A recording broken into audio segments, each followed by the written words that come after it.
সুগা মানুষটা কঠিন, গম্ভীর প্রকৃতির, কিন্তু ভালোবাসতে জানে। এই কথাটার সাথে আমি একদমই একমত নই।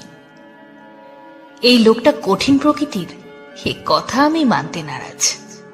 এত কোমল হৃদয়ের একটা মানুষ, যে মানুষটা চোখে মুখে ভালোবাসা নিয়ে ঘুরে বেড়ায়, সেই মানুষটা গম্ভীর, এই কথা আমি মানতে চাই না।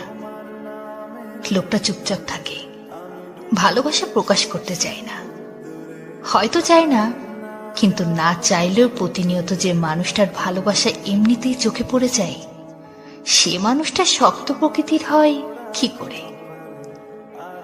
এই লোকটা মাছ ধরতে খুব একটা পছন্দ করে না, কিন্তু তাও সময়ে সময়ে বেশ কবার মাছ ধরতে চলে যায়, কারণ দলের সদস্য জিন মাছ ধরতে পছন্দ করে।